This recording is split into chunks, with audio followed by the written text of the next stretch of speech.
Hello, detectives. Welcome to the Amateur Detective Club. I'm Tyler Riley, cop and a half. I'm Tristan Miller, the saucy sleuth. I'm Melissa Meli, the spy. I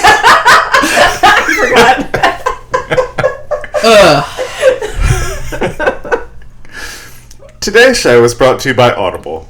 Audible is offering our listeners a free audiobook with a 30-day trial membership. Just go to audibletrial.com/ADCpod and browse the unmatched selection of audio programs. Download a title free and start listening. It's that easy.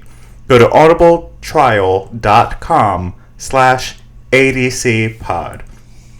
We also have our Patreon, in which we would love for you to subscribe to send us the monies. It is patreon.com/TristanJMiller. Yes. Yeah? Okay. Yes. And there you get some behind the scenes kind of clips and things that were cut from episodes. It's a lot of fun. If you like our tangents, you'll love it. Yeah. What I'll say, the biggest benefit of it is if you like all three podcasts that I do, there's one feed for all three of them that come out. Ooh. So you don't have to go to all the different podcatchers that you use. You're just so sensual every time you do it. That's why it's... Because you're like, hello, detectives. And I'm like, oh, okay. I thought I was the saucy one. Okay. I'm just a cop and a half. Where is the half? The bottom half. Oh, there it is. Sorry, Mom. I'm not. Today we are going to talk about the episode Double Sin, which is Series 2, Episode 6. Yep, 6. Okay, 6. Yeah. We start with a painting and Poirot and Hastings in the park. Poirot looking rather dejected. Oh, it's raining. Oh, it's raining. Well. Yes, of course. Like it is in... Wait, it's raining. It's raining. It's raining. And painting. Yes, that is what rating is. Yeah. Paint is coming down in rain form. Yeah. We accidentally watched What Dreams May Come. Yeah. Starring Robin Williams. Oh, that movie makes me sob like no. Oh, it's so sad. Goodness. Specifically now. Oh. Yeah. Oh my god. Anyway, yeah. It's raining and people are painting despite the rain. Yes. It doesn't make any sense. Children are running in the rain on the stone walkway, and I'm like, you're gonna slip and fall, and I really want to see this happen. We don't. So Poirot and Hastings are walking around this park. Hastings, I forget what he's. This weather is bracing, isn't it? And Poirot's like, no, it's raining, dude. What are you talking about? It's cold and it's wet. Bracing for what? What is going on?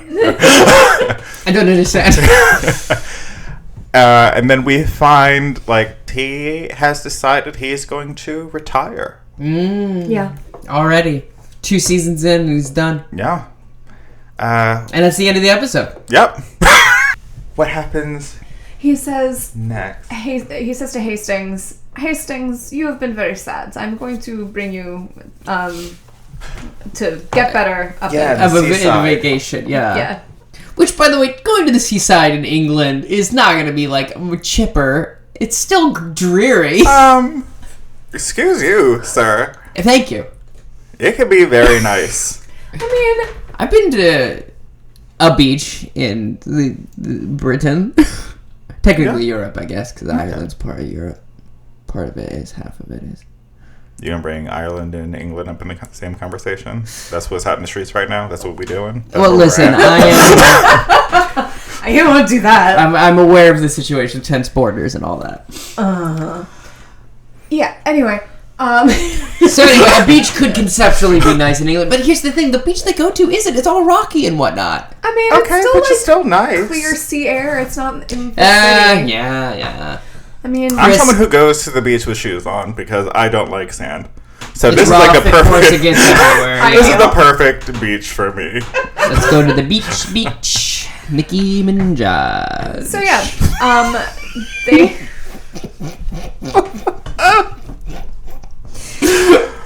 Put the emergency brake on this episode. We're never gonna get through it. So, what's the name of the town? I have no idea. Midland? No, that's the name of the hotel. Oh. I'm gonna Google it. But that I mean to go to IMDb. It's Who can do it first? Sharlock Bay, Ebermouth, Okay. North Devon Coast. Yep, that's what I got. Oh, all right. Thought it was something with a W. I mean, maybe it was. Maybe we get there later. Maybe. Because we do travel in this episode. Yeah, we do a bit. So they're off to, and they are on like a bus tour as well. Like after they get there. Eventually, yeah. I forget why. Because there's no train to get to the place. There's only a bus. Oh, right. And Poirot was like, Poirot does not travel by bus. And then he does. Yeah, it's very funny. And we get a scene with a grandma, mom, aunt, something, and this young aunt, yeah, an aunt and this young woman, and they're selling a bunch of, like, what are they called? Napoleon miniatures. That's right. Yeah, which are kind of like what's it? A silhouette? What is it called? What's the other word? Cameo. Yeah, cameo. Yeah. Similar to that, like a little locket with a portrait in it. But they're like little tiny paintings. Yeah. And yeah, they're like Locks of hair as well. Like in the back they have locks of hair of the person that was painted, which is creepy. Yeah. Yeah. But they're apparently very valuable. And so the aunt is sending off her niece to go sell them. If we learn one thing recently, is that perverts have a lot of money and are willing to pay a lot of money for things. Yeah. It's amazing. So it's her first job ever, and she's, ends up, of course, on the same bus as Poirot and Hastings and sits with them because Hastings, loves that Lord Farquaad haircut that she has. Oh boy! She's got turf bangs. I don't know. She certainly does. Good God. I was trying to place it. That is the yeah. But yeah. Like every indie girl band member that also works as a barista at two discrete cafes. Oh. Can you imagine being called to set and they're like, we're going to do something with your hair? Oh, God. And they do that. I'm so mad. Right? Oh, man. Even Carrie Fisher is like, you should have fought. You should have fought him. But, yeah, so Hastings has to be gallant and helps her get her suitcase in the back of the bus, which, like, if you're in the boot. Yeah, in the boot. In the boot of the bus. If you're carrying something super valuable, like, why are you letting that thing out of your sight? And then she loudly tells Hastings and Poirot on the bus that she's carrying something that's worth 15,000 pounds with her. Or 1,000. Yeah. No, yeah, you're right. 15,000 pounds. 15,000 pounds. And No, sorry. 1,500 pounds. 1,500, right. Which whatever, it's a lot of money. Especially back then. Yeah, so it's super dumb. And I had to pause and walk away for yeah. a minute. Because I just got so mad. I'm like, you deserve whatever is about to happen to you. I think I out loud said, sweetie. This seems fine. I loudly declare my valuables in the subway. I don't know. I'm carrying $300 in cash. I love my Nintendo Switch that I have in my bag right now. I value my self-worth, which is currently missing. I know for a fact my parents would pay at least $50,000 for my ransom. They just have it sitting in the bank. Yeah, who's this? You would get a lovely thank you card. I have a credit line of $3,000 and my credit card on me. And I don't know how to cancel the card from my mobile app. Yeah. Don't know why it turned into David Lynch. Anyway. Also, there's a very rude man who keeps bumping into people who Yes. is trying to grow a mustache and it's not going. Which leads to the best line in the entire series, which is Poirot says, Hastings, why do you not grow the mustache? And he says, pardon, and he goes, I did not figure out my facial symmetry until I had a mustache. And I was like, hard same. The only reason I do not have a Wilford Brimley right now is because I work a job that requires me to be clean-shaven. That is the only reason I do not have a big mustache. That and I work at a preschool. Not the best look. No, it's not. I feel like if it was just a mustache, then But if you correct. had, like, stubble... But if you have like a beard growing and a mustache, I feel like that's better than just a mustache and working around children. I always feel that way. And also, of note, another thing that happens at some point towards the beginning of this episode, they're standing on the beach, and there's like a billboard. Apparently this is the sign for billboard. I'm just waving my hand up and down. Or bulletin board that has like advertisements on it, and one of them says Inspector Japp is giving like a talk, a lecture series. a lecture about all the cases that he's solved. Which is, amazing. It's nice to know that even detectives are broke. Like, Yeah. And Hastings is like, oh, hey, we should go to this. It's only a shilling. And Poirot's like, never. no, absolutely not. Never What are will you I go to this. talking about? Yeah. So, right. Okay. So they go, they're traveling on the bus. Hastings, Japp, stupid lady, and An angry man. and the angry rude man, and and they stop off for breakfast or lunch or something. Yeah. Lunch, yeah. At Redfern? Okay, I believe you. I believe that's the name of the town. Yeah, and it's very charming. And they're at like a pub or something having a couple beers, and Poirot is upset that Hastings wouldn't even ask for his tisane. Yes. Some kind of tea. Yeah, smooth herbal tea. Whereas Ooh, it's smoot. Hastings is probably like, we're at a bar. Yeah. And he also was like, there's so many people at the bar. I did not want to bother him. Yeah, because there's only one barkeep. Yeah. This Yeah. particular establishment. I'm just ordering you a mead or whatever and calling it a day. Calm down. So they get back, and There's also a couple of weirdos at another table going, Oh, ooh, yeah. look at the foreigner. Isn't he strange? yeah. What's Duchess Farquaad gets up. New name for my cat. Miss Durant is actually her name. Durant. My favorite We don't 80s care. band. To quote Nene Leakes, I said what I said. Yeah.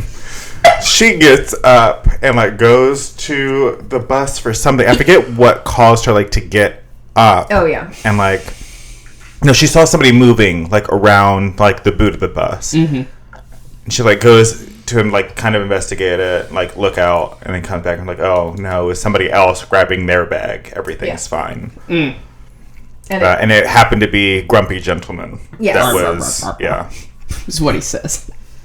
Yeah, that's what he sounds like. And It's actually not what he sounds like. He's like, No, yeah. he's got one of those very thick northern kind of plummy accents. It's very fun. So, I don't know. We get back on the bus yet? Yes, we're back on the bus, and we found out Grumpy guy. This Walter is his, Matthau himself. we find out like this is his final stop, He's and gonna that's why die. he was collecting his bags. Yeah, but Poirot had noticed, that he had a ticket all the way to the like end of the line or whatever. Yeah. So it's super sketch. But is it at that point? No, they get back on the bus. They arrive at the next hotel Okay. in Windmere, I think. Ooh, that's the W. That's the W. And Windmere, Mother will be proud, is also the name of the Cassadine estate on the soap opera General Hospital. Oh. There you go. My friend was on General Hospital. Oh snap! Really? Oh wait. No, Guiding Light, sorry. Oh, okay. We were in ABC Soap's house. Okay. The only soaps my mother watched growing up was Bold and the Beautiful. That is the only one she watched. And the reason she started watching it is it was the only thing playing in the hospital when my first sister was born. Oh. So she was like, in the hospital for days, recovering. Yeah. And just was like, yeah, okay. My friend was also in All My Children. I had a friend in All My Children. Oh. I don't know any Is soap it the same friend? Probably not. Stephanie Gachet. Ariana Rodriguez. Okay. There we go.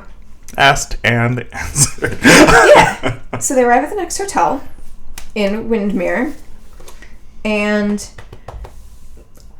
I'm just doing this from memory, and I'm trying to find it in like my little wiki summary, and I can keep us moving. No, I'm good. Okay. And is that the point where we then find out? Yes, Oh, I think. Okay. Not knowing what you're about to say, but yes.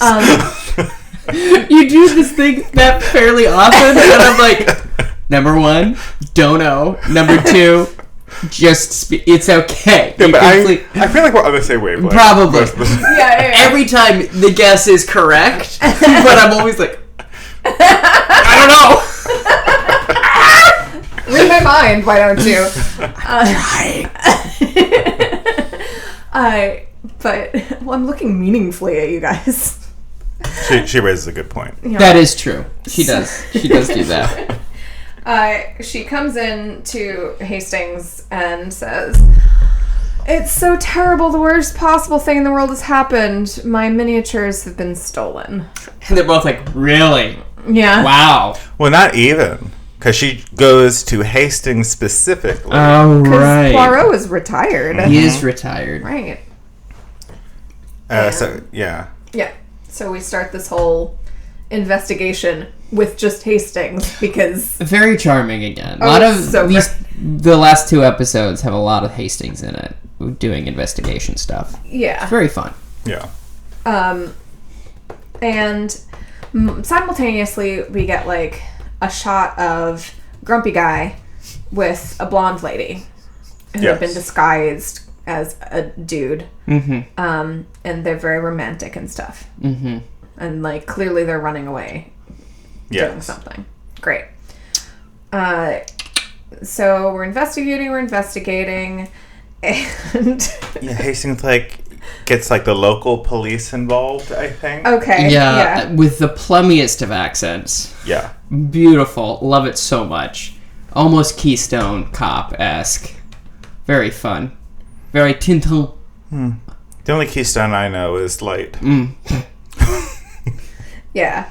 So Is that similar to a natural light? It is. Ooh, I see. Just as watery. Yeah. yeah, Imagine if you took Colt 45, a liter of that, and then 5 liters of water. And to get Anaconda malt liquor. yum. Ooh. So we find out somehow that the miniatures have turned up and they were purchased by this American dude named Mr. Wood. Mr. Wood. Exactly.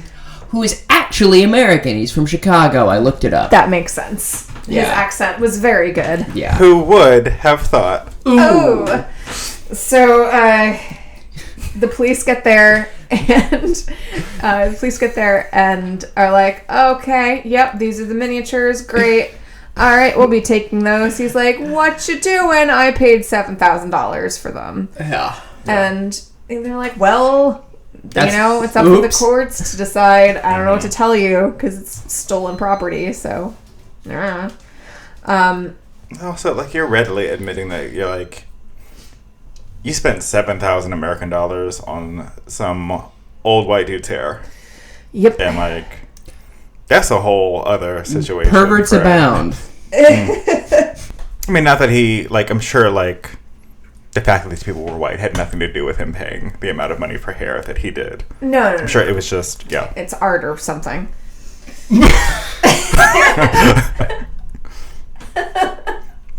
I might start All I'm saying including is all locks hair of matters. hair in my art. I think that could be fun. Every time you order a copy of my book, you get a lock of my hair, Galadriel style. I I would never buy a book then. You don't like hair? You don't like a loose bunk of hair? Like, not your hair. Like, I can just clip that myself while you're sleeping. Or just go like around a real with pervert. a broom. No, And because it's falling out, you can just slowly sweep up the remnants. it doesn't count unless, it's actually clipped from your head. Oh, I see. That the ritual cannot be complete. Exactly. Yeah. That and with the dark stones I've acquired, I will raise an army. Just gonna take a little drop of your blood. I'll control you yet, Indiana Jones. Like I don't already have your blood.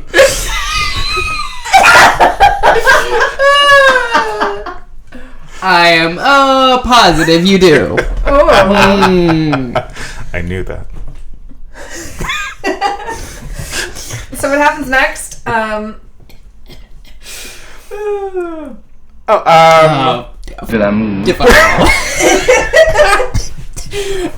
had a hard time paying attention to this one, gang. Yeah, The plot, at least. Yes, we find that the couple, the shady couple, reunited. Yeah. They're checking out of this hotel now. Okay, yeah, that's right.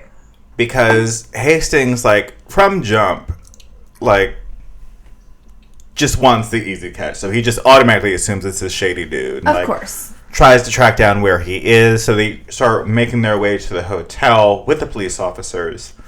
They get there just as they're driving off. And Hastings is like, get them. And then the cop was like, this is a patrol car, not a chasing car. Oh. And then they all get in the car.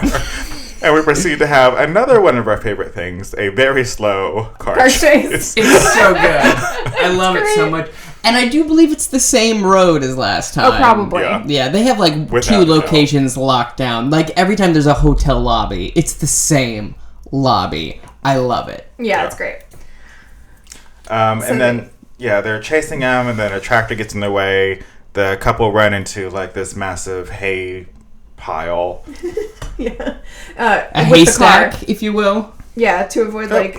Whatever. Yeah. Can I tell you? It's not a stack. It's a lump. It's a bale of hay. Yeah. It's 2 bales of hay, maybe. It's not even a bale because that's like It's not wrapped that's like up. exactly, and like a stack is like a orderly. You can't stack hay anyway. It's just You can't stack a lump of hay. needles either. All right, yeah. So they drive into this big lump of hay. They get caught, and then The woman like goes over to Hastings and is like, "Why won't you leave me alone? Don't you know what it's like to love a man?" And he's like, "No." No. Actually, I can't sure really don't. say that. deeply I do. personal question. Which begs the question: like, did I miss a scene in which this woman has seen Hastings before? No. I'll tell you I thought it was why. so though. odd. Okay. Because later on, because he goes to the guy, the Gotcha. mustache man who bought the miniatures, and he's like, "Ha, these are the people that one of these two," and he's like, "No." But I recognize you, and he's like, "What do you mean?" It's like, "You're such and such. Have you not been reading the papers? You're eloping with that novelist. Are you the novelist?" And then they're like, "Yes." And then Hastings is like, "Okay, I guess you can go get married. Oops, sorry." yeah. So that's why they were being shady because they were eloping. Which is also why she assumed that like They were trying to get the scoop. Okay. Yeah. Yeah. Exactly. precisely. So that's what happens with them. And then he goes back to Poirot, right? Yeah, And he's probably. like, please help. And then Poirot's like, I'm retired, but you might want to check out this. I can't remember the clue he gives. So he wants Hastings to get... Oh, we missed something. Okay. It's not integral to where we are right at this moment, but Hastings does go meet with the aunt and young woman. Yes. As does Poirot. Yeah. Right. So they meet with them twice. Poirot goes to the young woman at first to like reveal what has transpired. Right, yes. With the miniatures being stolen and that it is being investigated. Right. So that happened in between. So we can set up this next bit, which is Poirot telling Hastings that it would probably be best to get the aunt and niece and Mr. Wood all in the same room. Yes, that's right. Yeah. Which is what happens. But before that, Poirot tells Hastings in that same conversation, I'm going to bed right after dinner, and you should too, like right after dinner. Like, just go to bed and just sleep on it. He's such a little weirdo. Oh my gosh. And then the next thing that happened. Oh, it's so beautiful. I almost cried. It was so nice. So you see Poirot after dinner sneaking away like a criminal. Yeah. Like covering his face, making little dashes, like trying to get out of sight, and then walking calmly in front of people, and then like dashing. He's going to the location where Japp is giving his talk about investigating the mysteries and solving the mysteries that he's the cases that he has uncovered. And Poirot had said to Hastings during dinner, like, he's going to take credit for all the stuff I did, blah, blah, blah. So we eventually get inside, and Poirot is kind of like in a stairwell, but where he can hear the lecture and stuff, and we see Japp saying, just ragging on private detectives, saying like that they're all no jerks. good, and Poirot is getting mad. And then Japp says, but with the exception of this one incredibly, just piling on compliments, so attentive, so good about detail, blah, blah, blah, everything good, Hercule Poirot.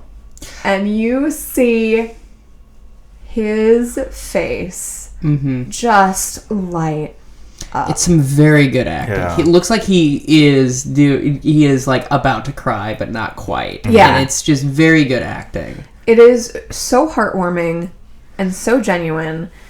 And I was almost crying. It was just the loveliest moment. Which is, I think one of my favorite things about the second season is they've completely done away with this antagonistic nature of Japp and Poirot. Yeah. I think it's very nice to be like, they just like, because like in the previous episode, they're just like hanging out. Yeah. They're just like buddies now. Yeah. I do like the frenemy nature of their relationship, like on the case. Yeah, they're clearly competitive. Yeah. Which is fun. Which is fun. But like they respect each other. And in the first series, there was a lot more like, he's a hack. Right. Yeah. But no, it was so sweet. It was one of the best moments of the series. The whole thing. Absolutely delightful. And you kind of put together, like, this is what this trip was about. This is why he was bummed out and wanting to retire and whatnot. And this is why he dragged Hastings up here in the first place. Because of all of this. And so it just solidified for him. And then he's like, okay, I'm not going to retire. Yeah, of course. Because the next morning they all go to breakfast with the aunt and Mr. Wood. And we should take a break. Oh, what? Tyler, first before we do that. No, what? We can break. All right.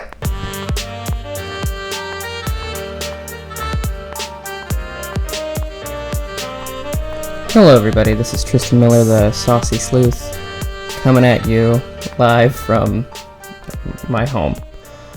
I hope you're enjoying this episode. This episode is brought to you in part by Patreon. You can go to patreon.com/TristanJMiller to support us there. Also, we're part of the Scavengers Network. You can go to thescavengersnetwork.com to check out all the excellent content there. Spooky Spouses, Historical Hotties, on which both Melissa and I have appeared. Well, I heard. I don't know. We didn't appear because of the podcast. But anyhow, and the thing I was going to say, you know it, so I don't need to say it. Scavengers Network also has a Patreon. You can look them up on patreon.com/scavnetwork.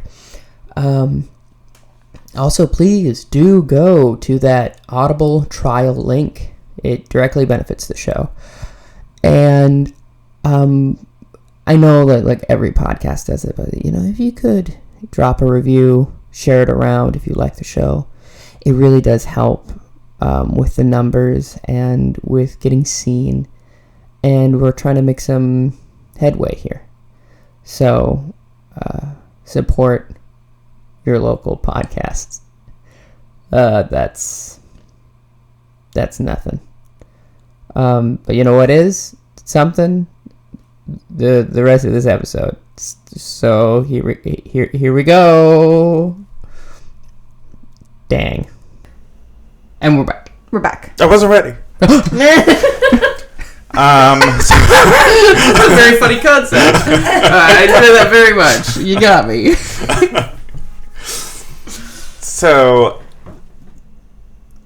Poirot is meeting with Jap and Hastings first. And Hastings is like, I got it. Oh, Right. And we get like the reverse Yeah. of what we normally see, which is like Poirot being like, wait, what's going on? What do we figure it out? Yeah. And Hastings being like, don't worry, I've got it. Like you'll see in good time. And Hastings is like bounding off. He's like running. It's ridiculous. It's So amazing. It's very good. Our speedy little guy. Yeah. At this point, if you don't mind, I want to, before we get into the reveal, Yeah. the side plot of this episode, Oh my gosh. which of course. is Miss Lemon back at the office, Yes. dealing with, office business as usual, but loses her keys in Oh, the yeah. office and cannot for the life of her figure it out. She's brings the doorman up, to try and, figure out, what the keys are, or where the keys are, or if, he has a spare, and he's like, why don't you have a spare? You work here. Yeah. You're the... Secretary. She is. Okay. Yeah. Why can't you figure it out? And she's, freaking out, and she's like, oh, Poirot will never forgive me if he found out that I've misplaced these keys. Exactly. We get, this really hilarious nightmare sequence. Oh, right. It's so great. I looked up and I was like, what is happening? Did I fall into Twin Peaks? What is... So it's It was just so good. Hastings and Poirot, they're disembodied faces, but the wrong voice is coming out of each of their mouths. so good. And she's hearing them speak at her and, how to solve cases and stuff. And we had seen her a bunch of times. The first time we saw her, she answered the door and there were these kids trying to pull a prank on her. And then the doorman had come up and said, oh, you got to get these kids away. They're scamps. And then she goes to close the door and Rich made me rewind this because I missed it. The doorman, as he's leaving, licks his lips. Yes. I clocked that as well. And then Miss Lemon has the most, had it up to here with the patriarchy face as she closes the door. It's great. I somehow missed that. Oh my it's gosh, weird. yeah. I was probably thinking about cheese. Yeah, usually. But I'm yeah. thinking about cheese. Oh my gosh, cheese, yeah. But at any rate, yeah. So after this, she wakes up from this nightmare, and she's hearing Poirot's voice echo in her head about retracing your steps, and she's remembering answering the door for the kid, or unlocking the door and having the kids behind her, and where was I standing? And she's standing in front of the little console table at the front, in front of a bowl of fruit. She looks down, and sure enough, inside that bowl of fruit, It's in the banana. she opens And then up David the banana. Copperfield runs out and goes, "Yacht!" And then he fades away like Luke at the end of Last Jedi. But it's in the fruit bowl, It's yes? just in the fruit bowl. I missed this subplot entirely, except for the dream sequence, so okay. I yeah. was missing the context for it. Oh, yeah. Which made me like it more, actually. No, it was actually A+ all It around. was, yeah. I would love that Super dream solid. sequence cut with Gene Wilder going, Destiny, Destiny. No escaping that for me from Yeah. Young Frankenstein. Oh yeah, it was really great though. Yes, thank you for that. No problem. Reminder. Oh yeah, because that was very good. So yeah, now they're at breakfast. with aunt and the niece and Mr. Wood. Mm-hmm. And they see each other. And Mr. Wood is like, that's the man woman. Yeah, because what we find out is that he had bought it from a man dressing like a woman, presumably. Yeah. So, turns out that the entire time, the aunt had been scheming to make it look like they were sell the miniatures, then make it look like they were stolen, so that she could then retrieve them and presumably sell them again or whatever. But a whole scam, and she had dressed herself purposely to look like a man dressing like a woman, I guess, to just throw everyone totally off. And she's in like a wheelchair. A Commedia sketch. I know. Oh, yeah. She's in a wheelchair the whole time, and then when she they make a big fuss of getting her into the restaurant for breakfast in the wheelchair, and then right after this is all revealed, she stands up and starts running out. And then you cut to the niece's face, and she says something like, "You." So she's in on it too. So she wasn't a total idiot. She was just trying to look like one so that she could set up this whole theft. Yep. What do you think of the app? This was my 5 out of 5. Ah. I was totally on board beginning to end. I will rewatch this one probably several times in the future. So good.